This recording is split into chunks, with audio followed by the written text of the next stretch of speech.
27 شعبان المعظم عرس مبارک۔ حضرت سیدنا ابو سعید مخزومی حنبلی رحمۃ اللہ تعالی علیہ سلطان العارفین قبلہ سالکین، حضرت سیدنا ابو سعید مخزومی حنبلی رحمۃ اللہ تعالی علیہ کی ولادت باسعادت بغداد عراق میں ہوئی۔ آپ رحمۃ اللہ تعالی علیہ کی تعلیم و تربیت ممتاز علماء و مشائخ کی بارگاہ میں ہوئی۔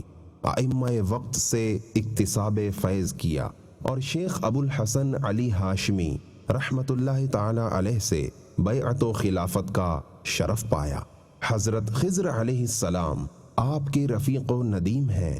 آپ کے اساتذہ میں قاضی ابو یعلا رحمۃ اللہ تعالی علیہ کا نام نمایاں ہے۔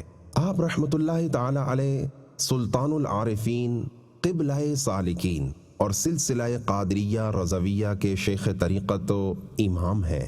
مسند رشد و ہدایت پر متمکن ہوئے، تا حیات خدمت خلق میں مصروف رہے۔ آپ نے مدارس کی بنیاد رکھی، دولت علم سے مالا مال کیا۔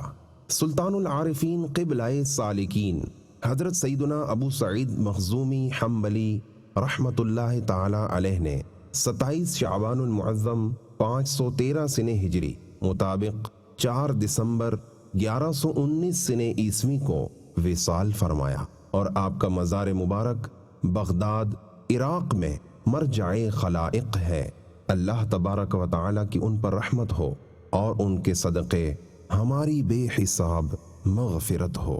صلو علی الحبیب صلی اللہ تعالی علی محمد۔ مجھے اپنی اور ساری دنیا کے لوگوں کی اصلاح کی کوشش کرنی ہے۔